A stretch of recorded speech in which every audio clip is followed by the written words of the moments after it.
रंगनाथन का जन्म 12 अगस्त 1892 को शियाली, मद्रास वर्तमान चेन्नई में हुआ था।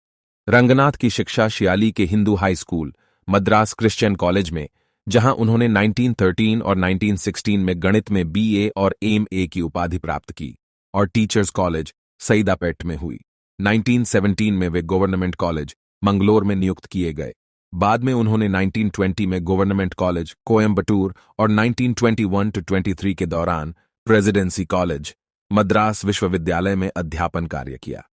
1924 में उन्हें मद्रास विश्वविद्यालय का पहला पुस्तकालय अध्यक्ष बनाया गया, और इस पद की योग्यता हासिल करने के लिए वे यूनिवर्सिटी कॉलेज, लंदन में अध्ययन करने के लिए इंग्लैंड गए। 1925 से मद्रास में उन्होंने यह काम पूरी लगन से शुरू किया, और 1944 तक वे इस पद पर बने रहे। 1945-47 के दौरान उन्होंने बनारस, वर्तमान वाराणसी, हिंदू विश्वविद्यालय में पुस्तकालय अध्यक्ष और पुस्तकालय विज्ञान के प्राध्यापक के रूप में कार्य किया।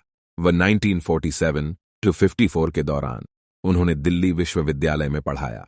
1954-57 के दौरान वे ज्यूरिख, स्विट्जरलैंड में शोध और लेखन में व्यस्त रहे। इसके बाद वे भारत लौट आए और 1959 तक विक्रम विश्वविद्यालय उज्जैन में अतिथि प्राध्यापक रहे। 1962 में उन्होंने बंगलौर में प्रलेखन अनुसंधान एवं प्रशिक्षण केंद्र स्थापित किया और इसके प्रमुख बने और जीवन पर्यंत इससे जुड़े रहे।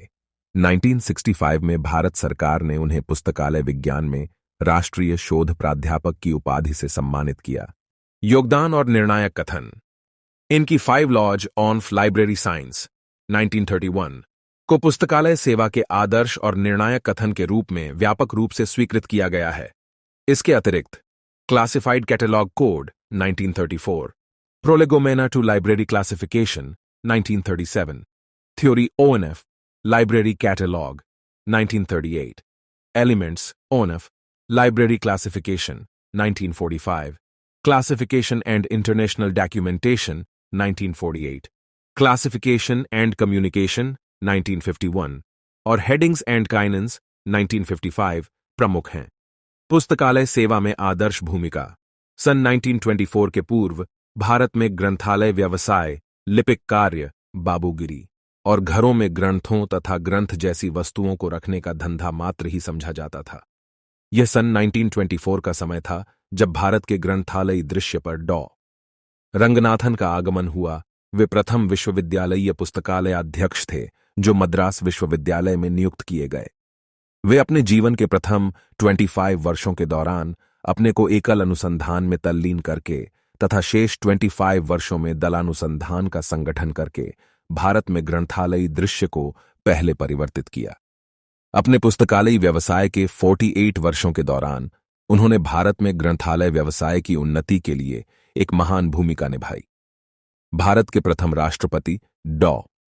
राजेंद्र प्रसाद ने डॉ. रंगनाथन के 71वें जन्म वर्षगांठ के अवसर पर बधाई देते हुए लिखा, डॉ. रंगनाथन ने न केवल मद्रास विश्वविद्यालय ग्रंथालय को संगठित और अपने को एक मौलिक विचारक की तरह प्रसिद्ध किया, अपितु संपूर्ण रूप से देश में ग्रंथालय चेतना उत्पन्न करने में साधक रहे। विगत 40 वर्षों के दौरान उसके कार्य और शिक्षा का ही परिणाम है कि भारत में ग्रंथालय विज्ञान तथा ग्रंथालय व्यवसाय उचित प्रतिष्ठा प्राप्त कर सका। डॉ. रंगनाथन ने अत्यधिक सृजनात्मक उत्साह के साथ कार्य किया। उन्होंने स्वयं के विचारों को विकसित किया। उन्होंने बार बार पुस्तकें व शोध पत्र लिखे।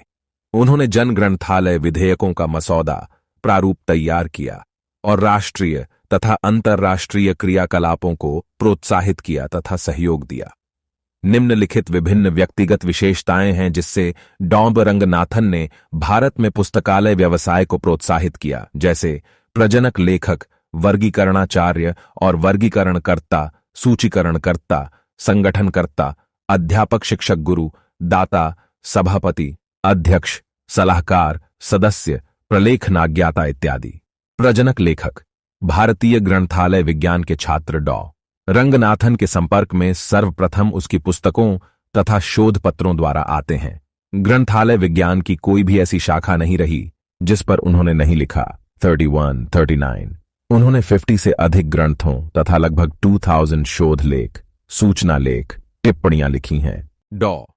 रंगनाथन के 71वें जन्म वर्षगांठ पर उसकी रचनाओं की एक व गमय सूची बिब्लियोग्राफिया A.K. दासगुप्ता द्वारा तैयार की गई। वर्गीकरण 2.21 आधुनिकतम प्रचलित प्रवृत्तियां ग्रंथालय वर्गीकरण का इतिहास प्रदर्शित करता है कि वर्गीकरण की योजनाओं का विकास पूर्ण आंकिक जैसे लाइब्रेरी ऑफ कांग्रेस और राइडर इंटरनेशनल वर्गीकरण से स्वतंत्र मुख्य विश्लेषणात्मक संश्लेषणीय जैसे द्विबिंदु वर्गीकरण का तीसरा रूपांतर तक हुआ। वर्गीकरण की आधुनिकतम प्रचलित प्रवृत्तियां मानकीकरण, सिद्धांतों पर आधारित आतिथ्य योजना और संगणकीकरण है।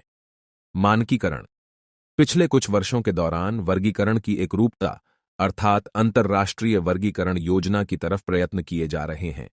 यह बुद्धिजीवी पाठकों विशेषकर विद्वानों की अंतःशक्ति की आवश्यक बचत प्रदान करेगा। सिद्धांतों पर आधारित आतिथ्य योजना यह अनुभव किया गया है कि ऐसी विधि का विकास किया जाए जो सिद्धांतों पर आधारित हो। ज्ञान विस्तार बहुत ही तीव्र गति से हो रहा है। नए नए अंतर संयम तथा बाहरा संयम विषय उत्पन्न हो रहे हैं।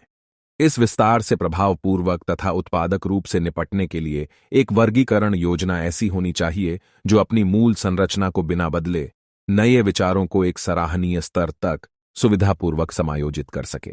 वर्गीकरण योजना के विकास, उसका ढांचा, रूपरेखा तैयार करने के लिए विधितंत्र और प्रलेखनों के वर्गीकरण के मार्गदर्शन हेतु वर्गीकरण के प्रगतिशील सिद्धांतों की आवश्यकता का अनुभव किया जाता रहा है। यह कार्य रंगनाथन द्वारा प्रदत्त वर्गीकरण के सिद्धांतों पर आधारित आतिथ्य जना द्वारा संभव हो सका और वर्गीकरण योजना को आधुनिकतम बनाने में सहायक सिद्ध हुआ। संगणकीकरण आज के युग में सूचना के रखरखाव व उसको पुनः प्राप्ति के लिए संगणकीकरण का प्रचलन है। हमें सूचना के पुनः प्रापण तथा उसके संगठन हेतु शक्तिशाली तकनीकों तथा उपकरणों की आवश्यकता है। सूचना तंत्रों के संगणकीकृत सूचना पुनः प्रापण में वर्गीकरण की आवश्यकता का अनुभव किया जा चुका है। इसके वर्गीकरण का महत्व और बढ़ जाता है।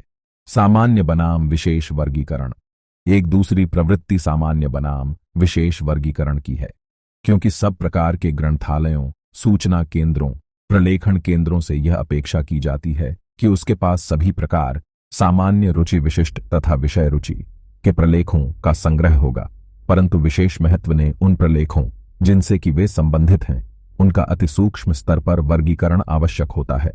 इस प्रकार सभी प्रकार के प्रलेखों का वर्गीकरण हेतु सामान्य बनाल वर्गीकरण का होना परमावश्यक है। वर्गीकरण और डॉ रंगनाथन यह डॉ रंगनाथ थे जिन्होंने वर्गीकरण की एक नवीन किस्म स्वतंत्रोन्मुख विश्लेषणात्मक संश्लेषणीय वर्गीकरण का निर्माण किया।